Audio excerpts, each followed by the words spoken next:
So is it true? Buyers are stalling, inventory is rising. Is affordability getting better? Is the economy going into shit? The consumer's pulling back. We have election coming up. Biden's out. Kamala's in. And are people going to lose their jobs? Are they going to be able to land this plane softly? The market's changing, but also are people just like, well, you're going to cut rates. Why don't I just wait? Why would I buy now? Why don't I just wait? Why not just wait for the rates to come down? Why not wait to see what happens? Who wins the election? Is there going to be a recession? Will rates go lower? Will it be more affordable? Houses are sitting longer. They are. Inventory is stacking, but we're also peaking. We're peaking out now. Like July right here, this is where we peak for the summer, then we start coming down. So is this the last peak? Is this it? Also, we have the Olympics. Is that a distraction? People are just busy, not really doing stuff. I don't know. But what we do know now, folks, is we do know one thing.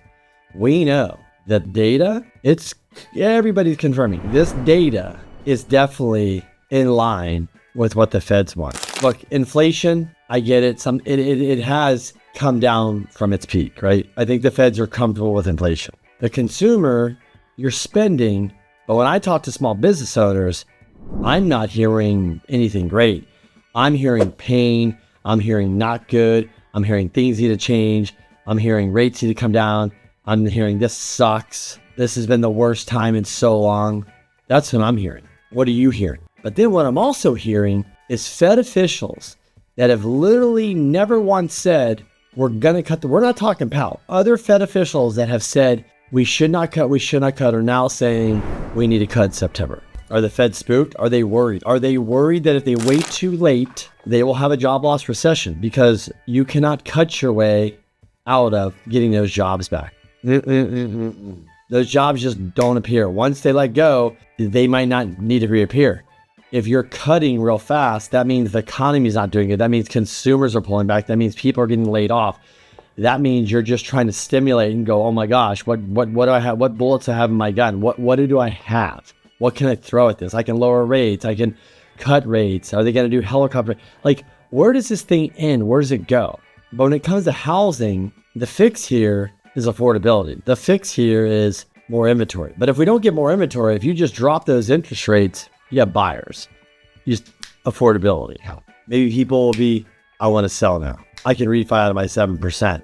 You take from somebody at 7, put them in a 5, 5.5. What did you just do? You just said, hey, I just got $500, $300, $1,000, $2,000, whatever a month in your pocket. That is money you'll save. That's money you'll spend. That's good. So lower rates across business, across commercial, across residential, across your credit cards, anything, autos, all that stuff. It helps, right? It really, really does help. So, but buyers are stalling right now. They are. I don't really know. We do hit pivotal time in markets where people just change. Like, it's not always groovy and gravy, right? It's like, it's not always just great. Like, you're hitting a pivotal time. It's right before the election. It's a crazy election. It's Olympics. It's affordability sucks. It's rates suck. It's that there's not much inventory. There's not much options. Honestly, I'm like, I'll just wait and see. So are we in the wait and see game? I don't know. I just don't know.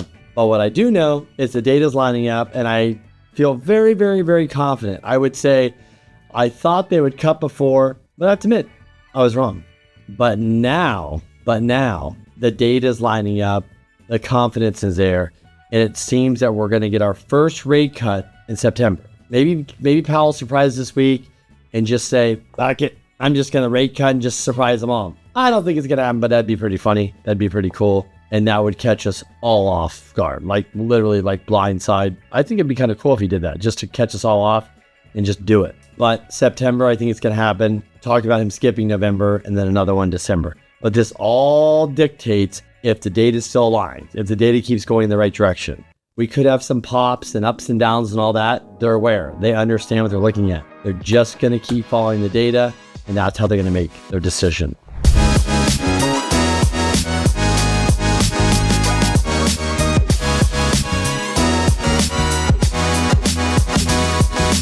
Welcome back, guys, to another week. Thanks for watching. Thanks for tuning in. If this is your first time here, welcome. Nice to meet you.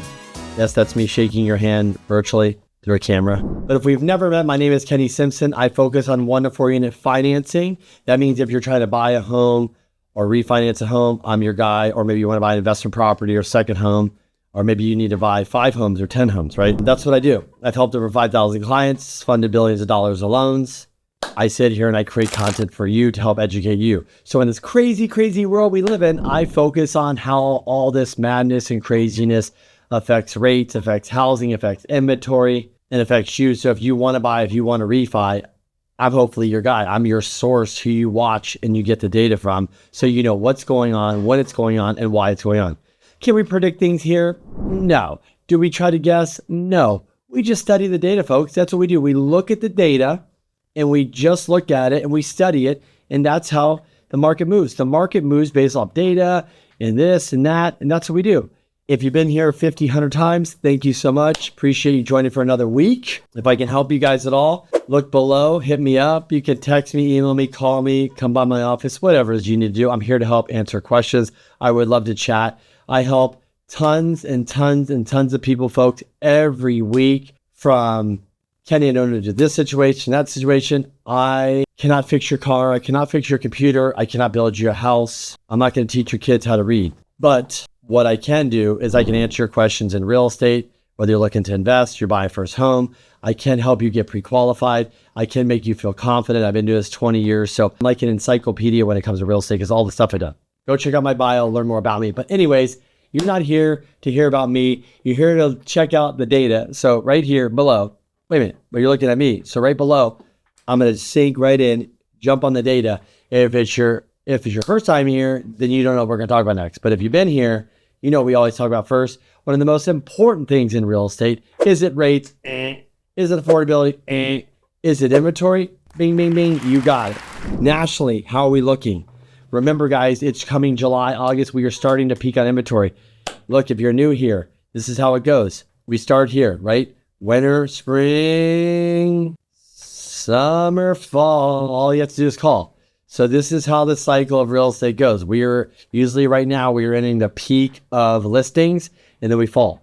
Yes, this is like the second worst year on record of listings. If you're in a place like San Diego, there's 3 million people and there's like 5,000 listings, and that's not really a good thing. There's other places like Texas or Arizona or Florida or places like that where there's more inventory, more options, more opportunity. Affordability might be a little bit better there. Obviously, San Diego, we are not ranking very high on the affordability list. We're ranking very high on not the affordability list, but there's other places that are more affordable. We need those rates to come down to help affordability all across the nation so you guys can get in, whether you're taking advantage of a refinance or taking advantage of purchasing. So the inventory for this week, we looking at 677,246. We were up about 9,000, a little 8,000 and some change at the top. So not that great, not a good week, but this is what it is. New listings, we're at 541. Listings sold, we're at 419. Active listings, we are at 4715. Those numbers I just gave you are for the San Diego market right here. So last week in San Diego, we are at 4695. We're at 4715. We are not really getting that high in inventory, so we're going to start coming down. It's probably going to start coming down. If it doesn't, that means we're picking it up. That's a good sign. We could always use more inventory. It helps with affordability. More houses go on the market, less demand. People have to raise their prices to sell. If you have less properties on the market, more buyers, you have higher demand, prices go higher. So if rates go down and that's what you're waiting for, then sit back and watch and wait. But if you're in a place like San Diego and rates go down and we don't get inventory, guess what happens? That $750,000 condo or house that you're looking at will now start to become $850,000. You go, Kenny, how is that possible? It's because there's going to be 30, 40 other people that have the same idea, or hundreds of people that want to do what you do. And they will go ahead and say, well, I'm going to buy this for $770. And you go, no, I'm going to buy it for $780. And somebody says, well, fine, I'll just give them $800. And somebody else comes along and says, hey, well, I've got a big down payment, so I'm going to go in at $820. And this is how the cycle of craziness starts. And that's what will happen when rates come down, especially in the beginning, if we don't get that inventory. How are rates doing this week? Finally, we're getting some relief from rates. The 10-year treasury, as I talked about this, the 10-year treasury, as I shoot this video, is sitting at a cool 4.14. We are officially under 4 0.20, which is great. So rates are continuing to just a little bit down. The spread between the 10-year treasury and the 30-year fixed, if you've never heard about that before, that's because you're new here and watch my videos. But there's a 10-year treasury, the 30-year fixed. That spread is usually about 160 to 180. It got all the way up to 310. Now we're back at 250. What does that mean? If you didn't understand what I said, you'll understand this. Interest rates would be a half a point, if not higher, if the spread was where it was last year. Yes, that spread still probably has a good 50, 60, 70 basis points plus to come down, even more, to bring those rates up. So how do we get to 5? Well, that 10-year treasury, let's say, comes down to 3.75. And then that spread comes down. Guess what, folks? You just start slicing and dicing, and then rates drop a point, point and a quarter, and there you go. You have your 5, FHA, VA, low 5, high 4s, commercial people will be dancing, celebrating in the streets, having crazy parties because rates will be in the high 4s, low 5s, something like that, and things will move. When are we going to get there? Well, if I knew that, I would write a book said this is when we're going to get there, and I would stop shooting these videos and retire. I'm just kidding.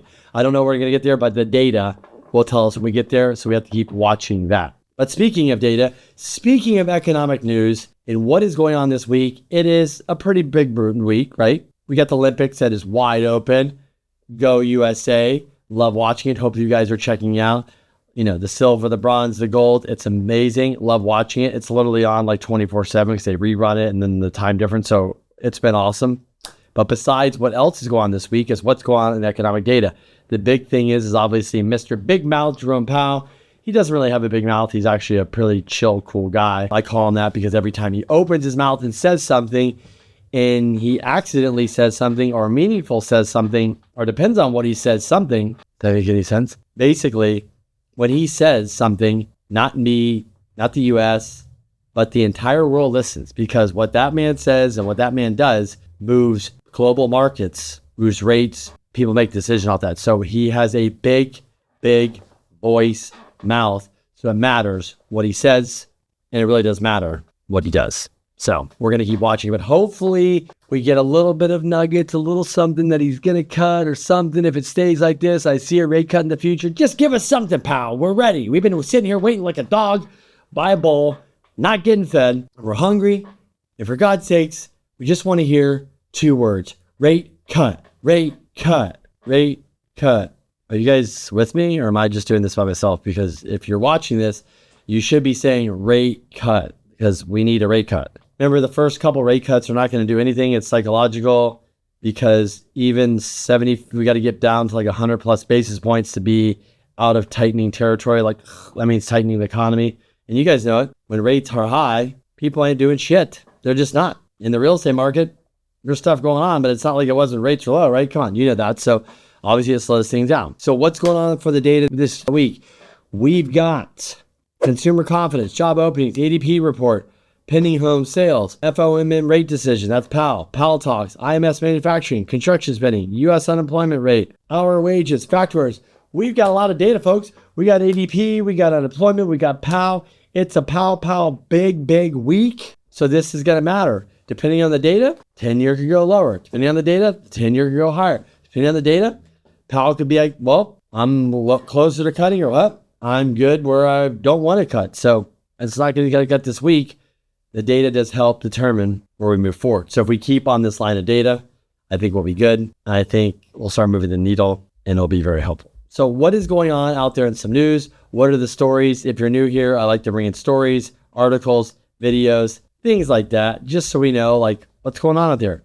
What's interesting, what articles I find interesting, what do we want to talk about. One of the first articles I wanted to read about was how to tell if your housing market is buyer friendly. Well, let's take a look. Homes in the market longer. About 64.7% of homes listed in June on the market for at least 30 days, up from 59.6 a year ago, indicating buyers might get properties for under the list price. Remember, folks, even in a normal market, 1/3 of what? Listings get what? They get cut. So if you hear people go, 1/3 of listings get cut, market's going to hell in a handbasket, then you realize, wait a minute, that's how it is in a normal market. So when you know the data, you don't freak out. What else? Buyers backing out. Approximately 56,000 home purchase agreements were canceled across the nation. Remember, those 300 million people in June, often due to buyers rethinking their budget and needs as monthly costs remain high. Increased seller competition. Housing inventory at the end of June rose by 3.1% from May and 23.4% from a year ago, leading to more options for buyers and increased competition among sellers. That is true, folks. But remember, when you're at a real low level and inventory rises, it's great, but it's not like it's that great, because nationally, I said we have about 660,000 homes. And in a normal, decent market, we would have over 1 million. So you do understand we're way off. So still getting better, still not where we want to be. Price cuts by sellers. Around 19.8% of homes for sale in June had a price cut, the highest level for any June on record, as sellers tried to entice buyers amongst the shifting market. I will say this year, yes, the price cuts are getting higher. So when I told you it's 1/3, it's starting to become like almost 40% of homes are getting the price cut. But that's just because rates are high. We're getting more inventory. Buyers are pulling back. Buyer demand softening. Everybody's wondering what the hell is going to go on here. So we're just trying to figure this out, folks. Market tilts towards neutral. Despite not being a full buyer's market, signs like longer market times, buyer cancellation, increased inventory, and price cuts suggest a more balanced housing market. So there's this bill called Aging in Place, and I'm just bringing it up because I always talk about that seniors are living longer. And 40% of the homes, actually 42% of homes in the nation are free and clear. You didn't know that, did you? So people are living longer and they're staying in their homes longer and they're not selling them. And then their kids inherit it. And usually they just say, I'm going to make it a rental. What does that mean? Do you not know what that means? That means less inventory on the market. That means for you and I, that ain't helping us get more inventory. That ain't helping us buy homes. And so they're trying to, Senate Aging Committee leaders introduce a bill on aging in place. So this new thing is called Aging in Place. Introduced a bill. Senators Casey and Braun introduced a bill to ease qualifications for a program of all-inclusive care for the elderly PACE. So it's going to help people in their homes, stay in their house. PACE program details. PACE provides comprehensive care primarily through adult day care centers, allowing seniors to stay in their communities. Enrollment flexibility. The PACE Act anytime aims to allow enrollment at the same time during their month, removing current restrictions. Advocates support the bill supported by Age in Place advocates for increasing access and flexibility. In bystander effort, the bill highlights a bystander effort to improve senior care accessibility. So the why I point this out is because they're trying to keep consumers in their house and their communities, make it friendlier, make it nicer. So if you do have folks, parents, this and that, make sure you tap into these resources. They're there. But I think people are just going to stay in their houses longer, which is not going to help inventory. So in this housing article, housing demand stalls as buyers wait for lower rates. Let's check it out. We kind of dove into this a little bit, but let's get some nuggets. Let's get some data. Home buyers are hesitating due to mortgage rates, awaiting potential decreases. Also, I think it's political. I think they're just burnt out. I think they think rates cuts are coming, so they're waiting. That's not helping. Stalled housing demand. Inventory increases at 2.6% rise in inventory this week, with the 668,000 unsold single-family homes in the market. Remember, that's great, but it's not even close to where we need to be. That is helping. New listings on the rise, 69,000 new single-family homes, and an increase from last year. Remember, last year was really low, so we're coming off all-time lows, and that's what we're comparing it to. So it's not like we're comparing it to all-time highs or even a normal market. We're comparing this to like all-time lows. Pending sales slow, only 62,000 new pending contracts, 9% fewer than last year. That's interesting. Steady home prices, median home prices remain stable at 450,000 unchanged from last year. Wow. 450,000 is that number. Housing Wire with another great article, selling your home to a family member in 5 easy steps. So if you're going to sell it to a family member, think about this. I might throw in a couple other ones here, but let's go into it. Agree on logistics, start early, document terms, establish a timeline, discuss financing, agree upon contingencies. Assemble professionals, involve a real estate agent, attorney, inspector, an appraiser, handle contracts, valuations. Where's the lender? Well, why not involve a lender? What about your insurance broker? But a lender should be on the list, folks.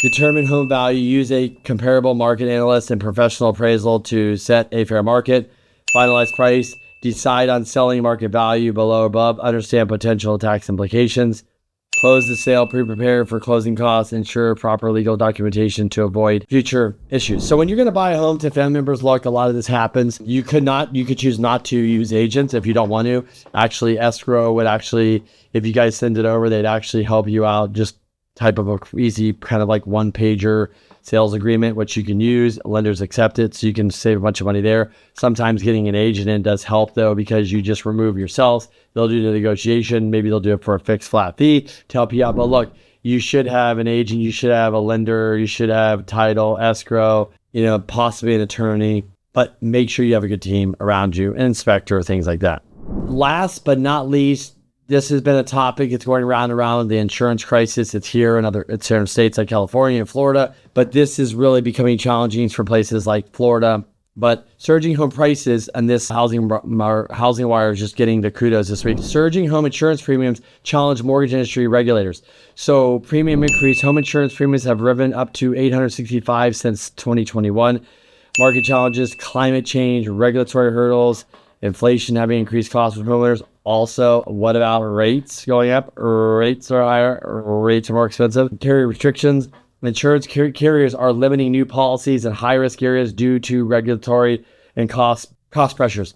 Yes, California, Florida. If you're in California, you're in a flood zone, you're in a rock slide zone, you're in a fire zone, you're in a zone where nobody wants to lend, whatever. You better be proactive. You better make sure you line up a good insurance purpose before you go and purchase a house, because it can make your life hell. But don't worry about it if you use somebody like me. We have a backup. We have people. We can help you out. But insurance is becoming a problem at times. It's becoming expensive, and you want to be aware. You want to budget for it. You want to plan for it, and you want to execute. Make sure you have a winning team that can get you to the finish line. Underinsured issue. Many American homes are increasingly underinsured. Of course, there's condo projects.